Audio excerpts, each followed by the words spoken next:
Hello, I'm Mary Elizabeth from Asian Uplift, and today I will be interviewing Ratha Kim. Ratha Kim is an Asian American immigrant born in Thailand, and before immigrating to the US at 1 year old, she grew up in San Francisco and became an activist and community leader in the Bay Area, where she also runs her clothing line, Rajna Threads. Hi there, Mary Elizabeth. So, my first question for you today is where were you born and where did you grow up? So I was born in a refugee camp on the Cambodian and Thai border, and it was the refugee camp is called Khao Dang, and it's on the Thailand side. How has your upbringing as a Khmer refugee and growing up in the city shaped who you are today?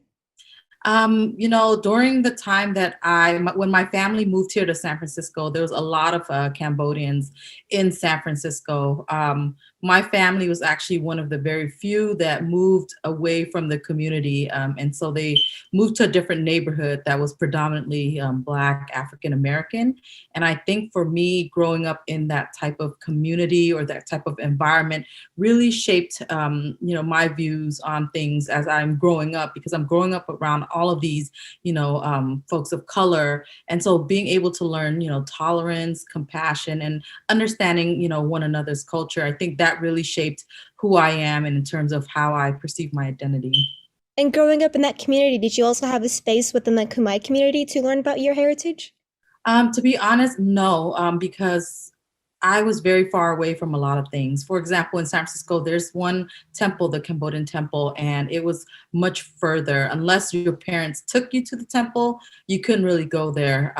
And it was very difficult at the time because I'm not in touch with my community, and there's always something inside of me that want to reconnect. I want to be able to sit alongside other Cambodian Khmer students in class, and how would that feel? And not to say that there wasn't any at all. The elementary school that I went to, which was 90% African American, they were one of, I believe, two schools at the time who accepted these, refugee kids, both Lao and Cambodian. So at one point there was a sizable Lao and Cambodian student body at the school, but as time went on, the numbers of Lao and Cambodian dwindled because they were able to find schools that were closer to their community. And I think by the time I graduated fifth grade, there was at maybe two or three Cambodians, and we were pretty much the only Asians in the school. And so my parents actually, brought us out, every time there's Cambodian New Year and things like that. So those were the moments where I really cherish, because I get to see my people, actually hear the language, and just being able to, celebrate something that was uniquely Khmer or Cambodian. Because at the schools that I went to, we celebrated, other types of events. I don't think that there was any Cambodian events or other events that I can really relate to. And then, as you've grown up and become more involved in your community, have you become involved in community service work, for example? Yes, and so, at a very young age, like I said, I've always seeked out my own community. I want to be able to do things for my community to help out. And I believe when I was 18 years old, I actually organized one of the very first Cambodian I call it Cambodian fashion pageant, just because I love clothing so much, and I had all these different clothing. And so I had my friends dressed in different outfits, planned sort of like this whole choreography thing, and then had people voted, like, which was the best outfit or who looked best in the outfit. And I think I really enjoyed doing a lot of that. I even organized like Cambodian New Year. So in terms of community service, I had volunteered with organizations in the Tenderloin in San Francisco for many years, actually coordinating San Francisco's outdoor Cambodian New Year, which was so popular then that other cities, I noticed, started to do these outdoor celebrations with a whole live band, during the middle of the day and everything. And so those were the days, and it was very fun. And how has working for your community and growing knowledge within your own community, how has that changed you?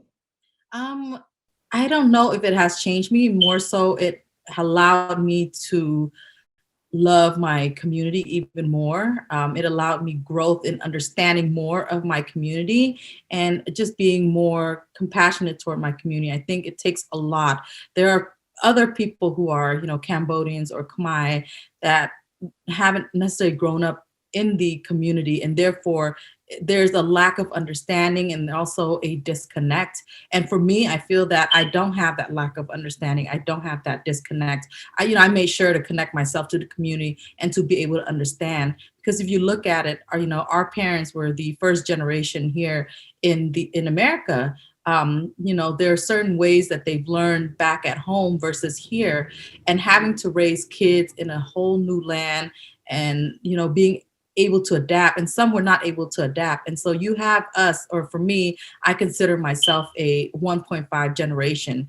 And I also see it as my duty, my responsibility as well, to be able to connect, both our older generation and our younger generation, because I feel that there's such a huge gap. And it's not anyone's to blame. It's more so the lack of resources, a lack of knowledge, and just having space to connect and build. And I also understand that you learned traditional Khmer dance when you were younger. And how have you used this to connect to your community? So with Khmer dance, is very important to start at a very early age. The training, I would say, as early as even 4 or 5 years old. For me, I did not get to start at an early age. I've always loved Khmer dancing. The component of like costume just amazed me all the time. I have so many books on like Khmer dance. And so I think at one point in my life, I was like, I really want to learn how to dance, and not only, learning how to dance, but, connecting with people that look like me, connect with people that, can relate to me. And so I had asked a bunch of my friends, half of them weren't even Khmer, to go to the temple with me and just say, hey, we want to learn how to dance. And so they're happy to have like this group of teenagers. It's like, okay, perfect. You guys would be good for the folk dance, because they're always looking for like, a girl and a boy partner for these type of dances. And so they're actually very happy to have us. And I think that really started my love for just continuing on the work with the community. Because once I joined that dance, met other people, met with the elders, teachers, and, folks in our community, I build from there, connecting from one to another. And so that allowed me, that actually helped start everything, really. And it also helped me in high school as well, when, I got called out for not being Cambodian enough. I was like, well, you know what? I know how to dance. Can you guys? So. And then, do you have any advice for anyone who wants to grow closely with their community too? Because everything I've heard, it just sounds so amazing how you just become so intertwined with your community, and it's landed you like this big support, and it's also led to your passions too. So that's just what I was wondering, because it just seems like something that everyone want to do. Mhm. I mean, any advice? In this day and age, we're looking at a lot of social media, right? And you can learn a lot through social media. I would say ask a lot of questions. Don't assume, because I know that you can say, well, I'm Cambodian. I grew up in this household, therefore I assume this. Sometimes maybe it only pertains to your family. How about, you ask questions. When you see people, you ask them questions. You'll be surprised to hear, the different answers or ways to look at things. And then secondly, also do your research as well too. There's so many sources out there. And like I said, especially with social media, there's a plethora of sources. And, lastly, build those connections, connect with folks. Especially if you find someone that's like-minded, a group of like-minded individuals, it's best to connect with these people. I just feel like in order to move forward, you also have to have a support system. You can't do it alone, but in the end, you want to be able to also build a foundation, a very strong foundation. And so for me, it's always been important to connect with people. And that way, there's also that learning, that engagement back and forth. I learn from you, you learn from me, we build together, we grow together. And then, what were some of the issues and challenges facing the Khmer/Southeast Asian community that you experienced while growing up and living your experiences? There's so many issues that's facing our community. Just off the top of my head, for example, just the cultural gap, for example, between the elders and their children. We're talking about we're talking about language. It's hard when you grow up, you learn English, you only speak English, and your parents speaks, Khmer. There's that whole miscommunication. That's just looking at family in general. And then there's also bigger issues, for example, like the deportation of, Khmer Americans, Cambodian American, that This is what, at least 10 plus years ago, when they started to deport some of the very first Cambodians, back home to a place where they don't know. And a lot of the folks that are being deported are 1.5 generation like me, who was born in the refugee camp. They weren't born in Cambodia. They have no knowledge of Cambodia, have never stepped foot in Cambodia. And to be deported back to a country they've never stepped foot in, I mean, you can just imagine, you're hurting families, kids are growing up without, their father or mothers. And then how has your experience within activism led you to kind of work towards combating those issues? I started working in nonprofit during my college years because I just felt that, there's so much work that needs to be done in my community. And I was very lucky that I got a job with the only Cambodian organization in the Bay Area then, and it was the Cambodian Community Development Inc.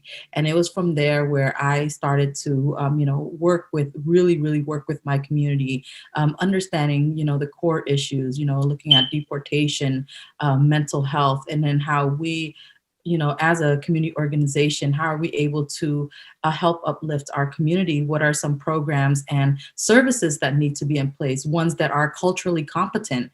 I mean, you can say, well, here's resources, here's services, but if there's no one that speaks the language, or if it's done in a way that's not culturally competent, how do you expect these people to come and receive services? What has been like being a Khmer Southeast Asian person during the pandemic? Have these issues become more dramatic?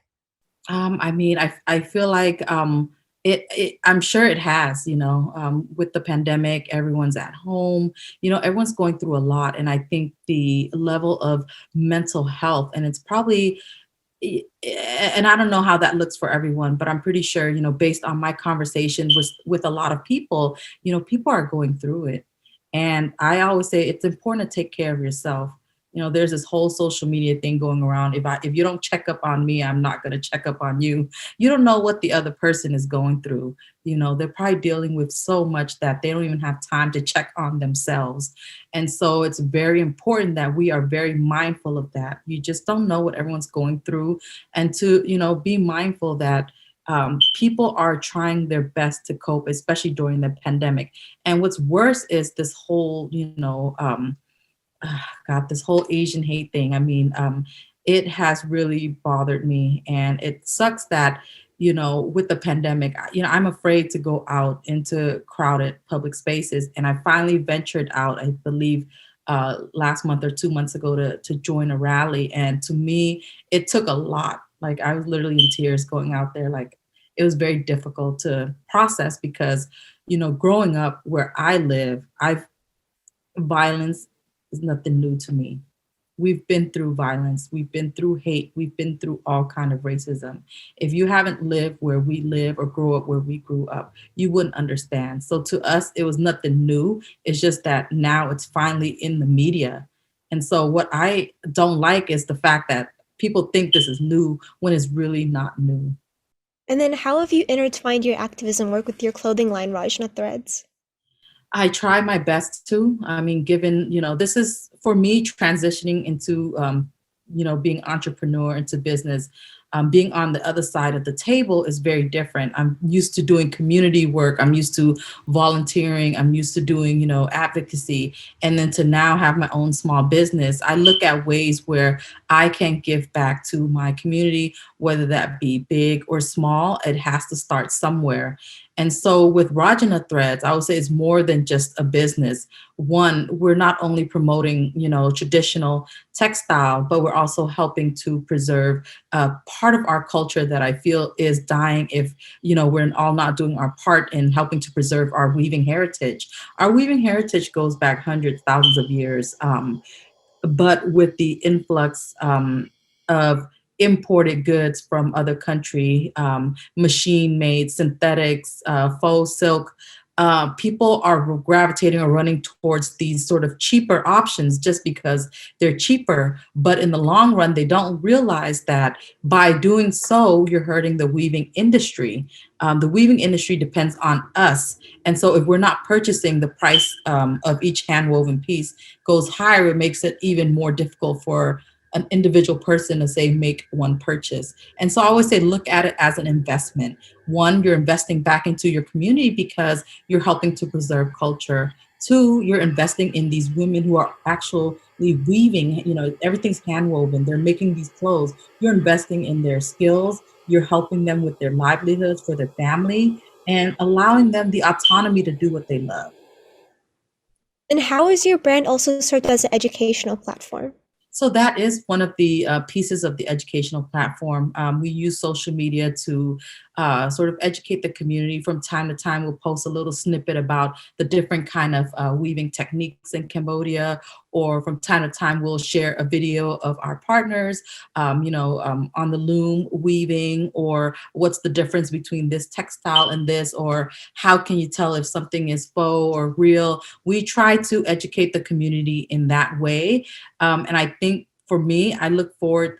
I've been planning this for about a year now. And since the pandemic hit, it's been put on the back burner. But I would like to do a weaving tour with our followers, our customers, anyone who's interested, to be able to do a homestay in Cambodia and actually see, like firsthand the lives of these women who are, weaving the textile, how it's done, what's the day to day, what's the process, and things like that. So that way people can actually gain, that firsthand experience and really connect to it. I'm super excited for it. However, I don't know when it's happening since we don't know. And Cambodia right now is going through a surge in COVID cases recently. And so I can't see it happening anytime soon. But that is one of the biggest piece of our educational piece. And then there's also the philanthropy side, which we have not yet. We're not there yet, but we would like to. I used to be involved in the Devada Giving Circle. It's a philanthropy. It's the only Cambodian philanthropy group here in the United States. And through my experience as a member with the circle for 2-3 years, it has helped me to see that the business community can really support, give back, and invest into, our young girls, our, students, our community.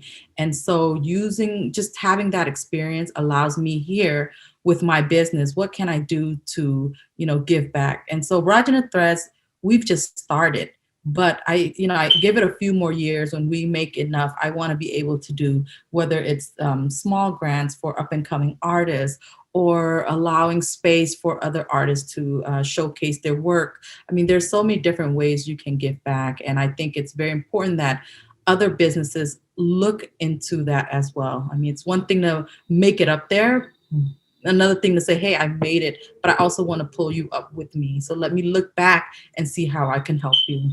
I'd also love to hear more about the textiles and weaving of your industry, like the designs and traveling back to Cambodia to meet the weavers, like who they are, what was it like meeting them. And are you even wearing one of your designs right now? I am actually. So I'm wearing you can't really see it, but this is the Amari cover up, and it's made from Sung fabric. I'm like trying to show it. But, in starting Rajana Threads, it was intentional for me to work with Khmer women-owned co-ops, social enterprises, businesses in Cambodia. And the reason why is because in Cambodia, there's a lot of NGOs, there's a lot of Westerners, Europeans that, go to Cambodia. They, they start like, the weaving co-op, and then they hire Cambodian women. It's very empowering, but it's also very empowering to work with one that is Khmer owned, like they started it. And so whether or not they're as big as that particular NGO or that other co-op, I would like to work with them just because someone needs to invest in them. Just because they're a small group of women just trying to get started doesn't mean they're not able to do the same level of work or the same skills as this other group. And so my research started literally like for several years. And it's hard because a lot of these groups don't have social media. And we've inquired here and there, some no response. We got a few response back. We connected ones through Facebook, and we were able to narrow down on a few, and then, went to Cambodia. We actually had to fundraise to go to Cambodia because I just did not have the funds, one, to go to Cambodia, and then two, to actually, get samples made and then purchase all these items, and then to come back with it. And so thank so much to the community for supporting Rajana Threads. We would not have been able to go to Cambodia. So I'm very, very, very thankful for that. And then meeting our partners for the first time, it's very exciting because it's new for both of us. They've mentioned that I'm like the only Cambodian person that have gone back that they know so far that's doing this, because most of the times it's Westerners, it's European going and saying, "Oh, I love your work." They love the whole ethical fashion and sustainable fashion, and so to see a Khmer woman, in the ethical fashion industry, it's new to them. And so I say it's new to me too. I'm still in the process of learning as well. So we can do this together. What about the designs of your textiles and weaving? I've noticed, like, for example, the piece you're wearing right now is incredibly detailed. Mhm.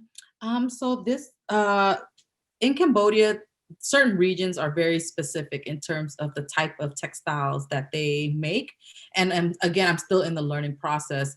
And there's so many different textiles. So I'll just name a few. So for example, krama, you see every Cambodian owns a krama. It's like a gingham patterned cloth, and it's usually worn as a scarf. But in Cambodia, they use these krama. It's a multi-use textile fabric. They use it as a head wrap. They use it to wrap their food, carry babies. So Khmer, for example, I found that a lot of the weavers in the Siem Reap area weaves those type of things, or like throws, like light blankets and things like that. The one that I'm wearing here is woven in the Gandal, called the Gandal province, and it's woven in different communities, but it's centered within that area. And with the sung, so sung is basically a cotton mix blend, and it has a different texture, say, for example, from cotton krama, or has a different texture from what we call whole chongkit. Whole chongkit is basically ikat.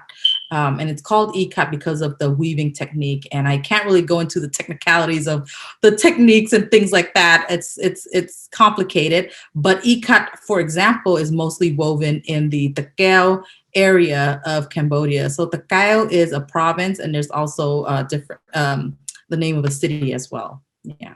And I found that my paternal grandmother was a weaver from Takeo. She did not weave the ikat fabric, but she wove kramas. How have you been able to add like modern influences into your clothing? Like you remain true to the traditional aspects, but you also add in modern aspects in it too. Yeah, I feel that it's so important. As I'm getting older, for me, I've always loved Khmer textile. I've always loved Khmer clothing, but I found like with Khmer clothing, you only wear it to the temple once or twice a year, and it stays in your closet. It doesn't go anywhere else. I'm like, this beautiful fabric, not being able to like, you only see it once or twice. How can we change that?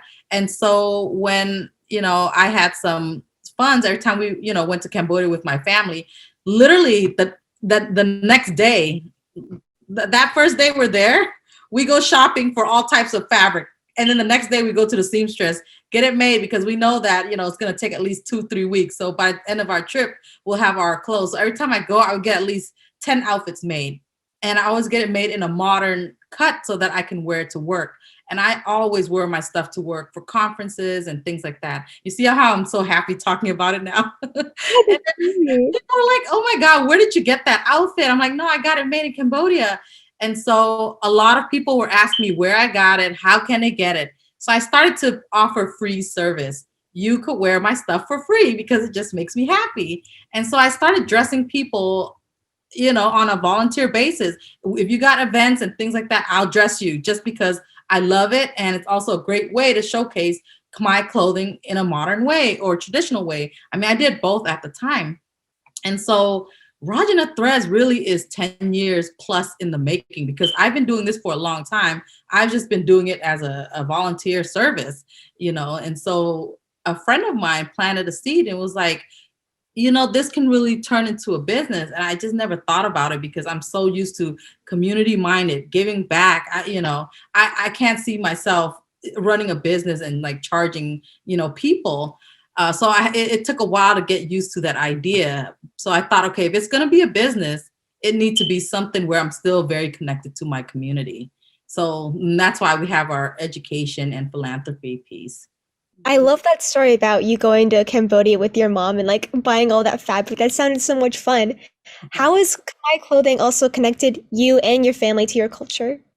I think my mom, for example, is so happy to see that, her daughters love Khmer clothing because she herself loves it, in Cambodia, people wear it pretty often because there's always different celebrations and things like that. Whereas here, you have to find an event to wear it to. And so for her to see me, wearing it so proudly makes her proud. Like, I raised my daughter right. She loves her Khmer clothing. And also I've been able to create pieces that she can wear out, so for example, this Amari, I made one for her. Even like the scarves and things like that. So that way I say, Mom, you don't have to wear your temple clothes anymore. You can actually wear this to dinner tomorrow night, or whatever it is. And so she's very happy that she's able to wear it. And even before I started Rajana Threads, my mom actually really didn't care. She owned several outfits, and there's two skirts that she always wore to the markets and things like that. She's like, I don't care, I just wear it to the market. And so seeing my mom wear it with pride, it makes me feel that, if she's wearing it with pride, I'm sure a lot of other people who are wearing Rajana Threads clothing is probably wearing it with pride as well. And they should be. And then circling back to your clothing, in your work as an activist, who do you think is your target audience? I would like to target my community first. I think that, when you start a business, you want to be successful. You want to target everybody. But I think it's very important to get the buy-in of your community first. Because if you don't have the community support in the long run, you're really nothing. You're saying you're Khmer, you're saying you're Cambodian, but if you don't even have that connection with your community, how are you Khmer? How are you Cambodian? And so for me, it's very important that my community believes in what I do. They're supporting it. And then that will help me move further and, target other audience. And right now I've, received such amazing reception, for the clothing line because I haven't seen anyone else that's doing what I'm doing. I want to say that, I'm the first Khmer American that started this type of business, using traditional textile and creating modern fashion. And so for me, I'm very proud of that. And I'm very thankful that the community also have provided such words of uplift to me for me to be able to continue this work. And so from there, I would also like to showcase it to the world. I mean, really, this is one way to promote Khmer textile to help the industry from dying. And so, yes, focusing on my community and getting their support, but I also want it to be available for everybody to love as well. And then since this is AAPI Heritage Month, how have you seen the Khmer community or greater Southeast Asian community fit into the context of the refugee movement for Asian solidarity? To me, AAPI Heritage Month or not, I mean, I just feel like given the work that I've done and given the community that I grew up in, the solidarity have always been there. We don't need a special month to tell us so or to celebrate. Although, having our own designated month helps elevate sort of that pride, Asian pride, Southeast Asian pride, more festivities and activities. But aside from that, there's so many other festivities that goes on throughout the year that's not within this month. And I think that it's important that just because the month end doesn't mean that your involvement or that solidarity with the other Asian group ends as well too. And so so for example, I'm part of the Southeast Asian Arts and Culture Coalition. We have 3 events throughout the year. And we always encourage people, if you want to get involved with the Southeast Asian community, come volunteer with us. We do all of these different community events, and we're all volunteers, coming together, different groups, Burmese, Thai, Lao, Vietnamese, Cambodian, and Filipino coming together, and having these, a space for our artists. When we talk about the Asian community, it's when you talk about Asia is pretty big, right? We're creating space for Southeast Asians, particularly, to showcase our arts, our culture, and also uplift our artists as well. A lot of artists are unseen, they don't get paid enough for their work. And I feel that when we have these events, we invite them out, we want to be able to fully compensate them for their time. Just because I'm Cambodian, asking another Cambodian to help, I'm not, I don't expect free service. You always, you have to value their work, value their time as well. And so in relation to, I guess, everything else that's going on, our solidarity is even more visible this time around, especially with what's going on. And I think that with our solidarity, our activism, it looks a little different than the activism before. You have a diverse group of Asians now, versus the activism before. Because, we've only been here in this country for the last, 30, 40 years. And then who would you say your biggest inspiration is? Or just your inspiration for life, for your clothing? I think inspiration for life would have to be both my mother and my grandmother, and for different reasons. So, for example, my grandmother, like, she's a true hustler. She just knows how to make ends meet. She and during a time when divorce was unheard of. Like, she was divorced, she was doing her thing, and still, able to feed her kids and get by. And so I've always seen that tenacity in her. And I always thought to myself too, like, no one in our family have any kind of business or is doing any kind of hustling, we're all like in nonprofit and we're doing government work and whatnot. And so my grandma was the only one that we knew of that actually had like her own little business, whatever she was running back in Vietnam and Cambodia. And even when she came to America, she was doing a lot of stuff too. But I was too young, of course, to remember. And so I think that she's my inspiration in terms of that. My mother, on the other hand, she's my inspiration because of the fact that it's because of her that I feel so Khmer. Like, she's always about, you're Khmer, so don't you ever forget this, or you're Khmer, don't you ever forget that. Like, she's always that constant reminder, and she is so darn proud to be Khmer, regardless of how she look or whatnot and where she goes. And so because of her, I'm not embarrassed. I'm not afraid to be Khmer, thanks to my mom. And then what about Khmer or South Asian identities would you like to pass on to the public? You know what? We are resilient. Our people have gone through a lot, and to be here, new things and trying to fit in with everyone, I just feel that we've done an amazing job as a community. And yes, there are a lot of work to be done, but there's also the good as well too. There are many of us who are artists, who are, with different professions, and I think that, we need to continue to support each other, whether whether we're in different professions or not, because it'll intersect somewhere along the way. Because look at me, I'm in nonprofit and now I'm running a business. It's like you would never think to connect the two. And then here I am. Yes, I have a business, but I'm also going back to the community. So it's very important, the idea of working together. It's important, the idea of connections, building connections, genuine connections at that. And then also the idea of moving forward together. That's very important to me. And then as we wrap up, would you like to add anything else? I just want to say that I'm truly thankful. I'm very thankful for the community support. It means a lot to me, coming from someone who have done a lot of community work. I love that I'm able to do what I'm doing, and I'm very fortunate for this opportunity. Not many people are, given this type of opportunity, to do something that they love. And for me, I would like to be able to do it long term and also to do it full time.